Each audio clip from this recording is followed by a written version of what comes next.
Visakha KGH కు వెళ్లారు మంత్రి లోకేష్. కేజీహెచ్ లో మార్చరీ దగ్గర స్టీల్ ప్లాంట్ ప్రమాదంలో మృతి చెందిన వారి కుటుంబ సభ్యుల్ని పరామర్శించారు. బాధితులకు ప్రభుత్వం అండగా ఉంటుందని హామీ ఇచ్చారు.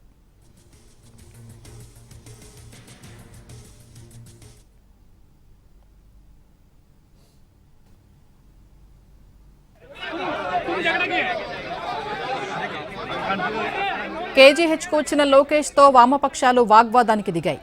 మృతి చెందిన వారి కుటుంబాలకు న్యాయం చేయాలని, ₹1 కోటి నష్టపరిహారం చెల్లించాలని డిమాండ్ చేశాయి. అయితే తాము డబ్బులు ఇచ్చి చేతులు దులుపుకునేందుకు రాలేదన్నారు లోకేష్. బాధితులకు అండగా ఉంటామని హామీ ఇచ్చారు.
విశాఖ కేజీహెచ్ కు వెళ్లారు మంత్రి లోకేష్. కేజీహెచ్ లో మార్చరీ దగ్గర స్టీల్ ప్లాంట్ ప్రమాదంలో మృతి చెందిన వారి కుటుంబ సభ్యుల్ని పరామర్శించారు.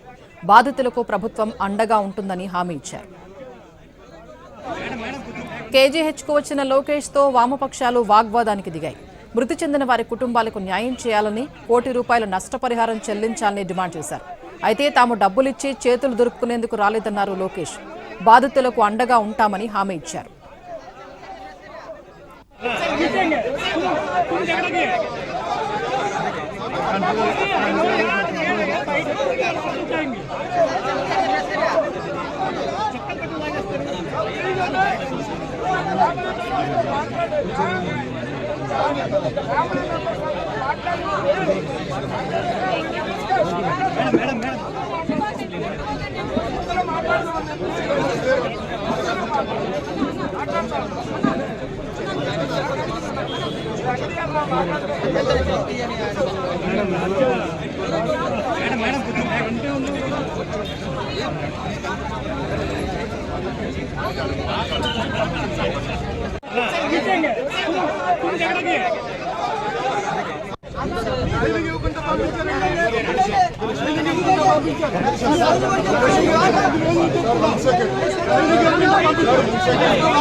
విశాఖ కేజీహెచ్ కు వెళ్లారు మంత్రి లోకేష్. కేజీహెచ్ లో మార్చరీ దగ్గర స్టీల్ ప్లాంట్ ప్రమాదంలో మృతి చెందిన వారి కుటుంబ సభ్యుల్ని పరామర్శించారు.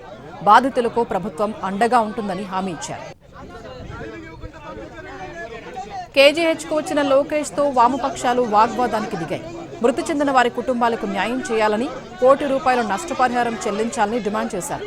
అయితే తాము డబ్బులిచ్చి చేతులు దులుపుకునేందుకు రాలేదన్నారు లోకేష్. బాధితులకు అండగా ఉంటామని హామీ ఇచ్చారు.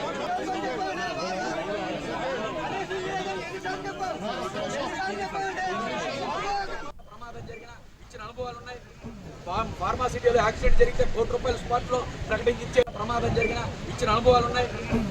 ఫార్మాసిటీలో యాక్సిడెంట్ జరిగితే ₹1 స్పాట్ లో ప్రకటించే ప్రమాదం జరిగిన ఇచ్చిన అనుభవాలు ఉన్నాయి. ఫార్మాసిటీలో యాక్సిడెంట్ జరిగితే ₹1 స్పాట్ లో ప్రకటించే ప్రమాదం.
విశాఖ కేజీహెచ్ కు వెళ్లారు మంత్రి లోకేష్. కేజీహెచ్ లో మార్చరీ దగ్గర స్టీల్ ప్లాంట్ ప్రమాదంలో మృతి చెందిన వారి కుటుంబ సభ్యుల్ని పరామర్శించారు. పూర్తి అప్డేట్స్ మా ప్రతినిధి రవిచంద్ర అందిస్తారు. రవిచంద్ర,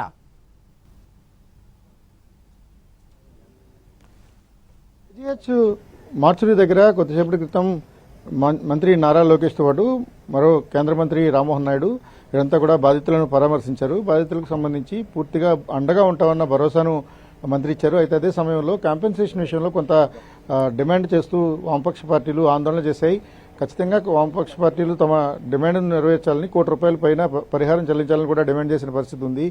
ఇక లోకేష్ మరికొద్దిసేపట్లోనే కిమ్స్ ఐకాన్ ఆసుపత్రి కూడా రాబోతున్నారు. ఇక పవన్ కళ్యాణ్ కూడా కిమ్స్ ఐకాన్ ఆసుపత్రి చూసుకొని నేరుగా స్టీల్ ప్లాంట్కి వస్తారు. పవన్ వేరువేరుగా, లోకేష్ వేరువేరుగా ప్లాంట్కి వచ్చి ఇక్కడ ప్రమాద కారణాలను అడిగి తెలుసుకుంటారు. ఆ ప్రమాదకు సంబంధించిన వివరాలు తెలుసుకున్న తర్వాత వారు ఇక్కడ మీడియాని అడ్రస్ చేసే అవకాశం కూడా ఉంది. ఇన్సిడెంట్లో ఎవరైతే 8 మంది చనిపోయారో, చనిపోయిన వారి కుటుంబాలకు పూర్తిగా అండగా ఉంటామని ఇప్పటికే కేంద్ర ప్రభుత్వం ప్రకటించింది. మరోవైపు రాష్ట్ర ప్రభుత్వం కూడా భరోసా ఇచ్చే ప్రయత్నం చేస్తుంది. ఇక క్షతగాత్రులు కిమ్స్ ఆసుపత్రిలో ఉన్న ముగ్గురు కానీ లేకపోతే ఎంజీఎంలో ఉన్న మరో ముగ్గురికి సంబంధించి పూర్తి ఆరోగ్య పరిస్థితి వారు ఎలా ఉన్నారనే దాని మీద కూడా మంత్రులు ఆరాధిస్తున్న పరిస్థితి కనిపిస్తోంది. Right, thank you Ravichandra.